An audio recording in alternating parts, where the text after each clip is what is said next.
Salute and welcome to Wild Country Daily Updates.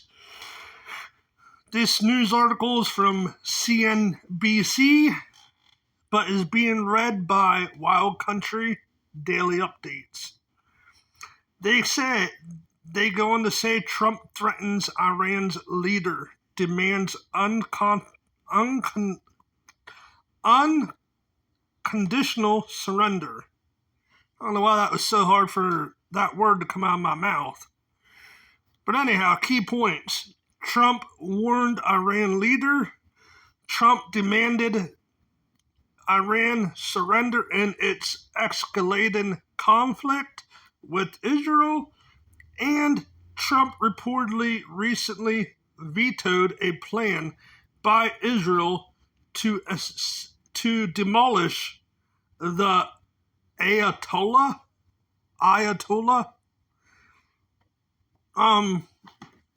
They go on to say President Trump on Tuesday warned Iran leader that he is an easy target and their patience is wearing thin. They say before demanding Tehran surrender in its escalating conflict with Israel. They go on to say, we know exactly where the so-called supreme leader is hiding, Trump wrote on Truth Social. Did he actually write that, or are they saying that he wrote that?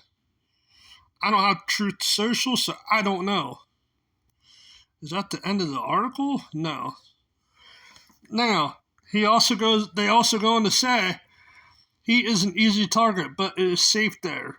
We are not going to take him out. At least not for now, he wrote after declaring total control over Iran's airspace. They go on to say, but we don't want missiles shot at civilians or American soldiers. Our patience is wearing thin. They say Trump in a I can't say that word. I've always had problems saying that word. Subsequent post made clear what he does want from Iran: unconditional surrender. That's loud and clear. Just surrender.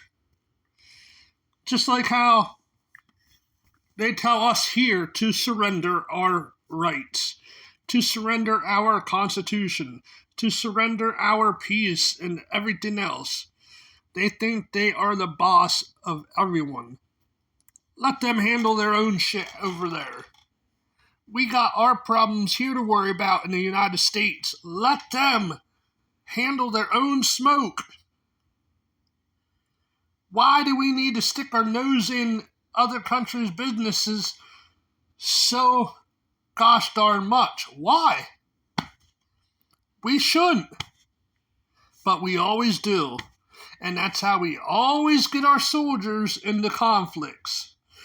Because the gurus think they can just stick their nose in people's business and push them around. And that's not the case. Your time is up about now. They say the Trump administration has insisted that the U.S. is not directly involved in what Israel called a preemptive strike against Iran on Friday, which kicked off 5 days of missile fire between the two regional powers. But Trump's latest comments suggest the U.S. is now at least willing to threaten direct military intervention as it backs Israel's effort to bring Tehran to heel. I mean, if you're another country and you get a threat from another country, what are you going to start thinking? What are you going to do?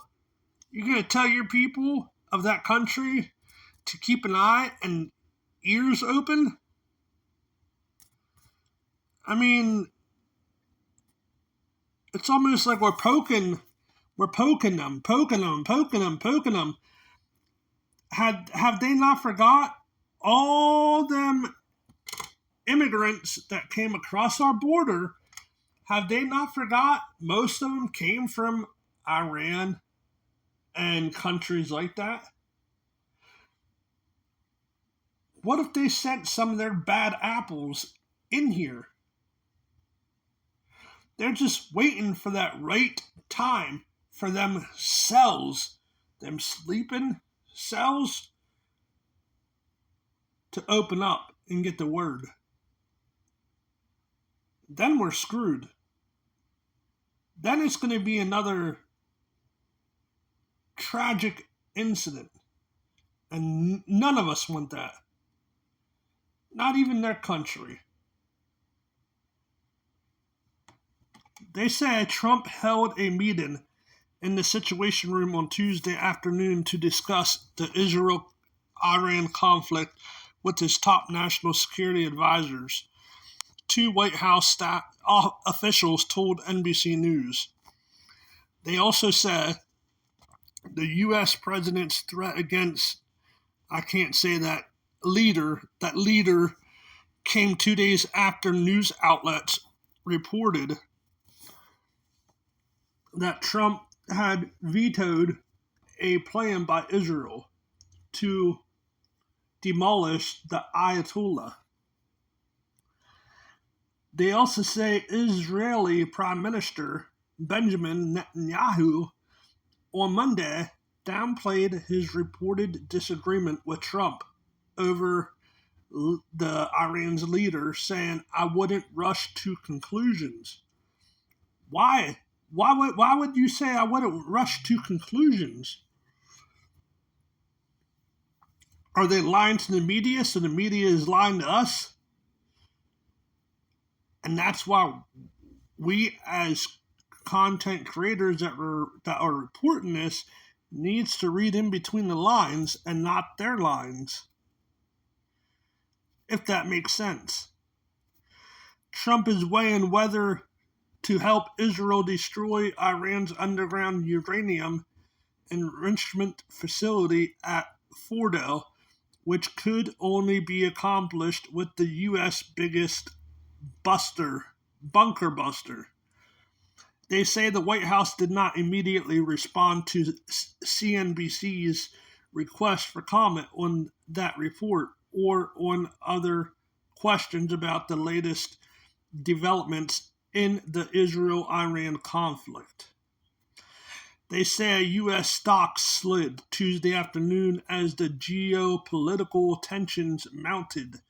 The Dow Jones Industrial Average fell more than 300 points, or 0.7, while the SP 500 declined.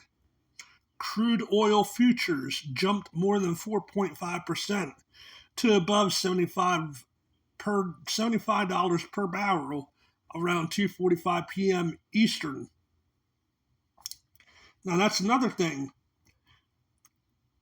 I forgot to say something about that. This situation here is a close one to look at because one wrong move and gas prices could be up to $7, $10, $12 a gallon.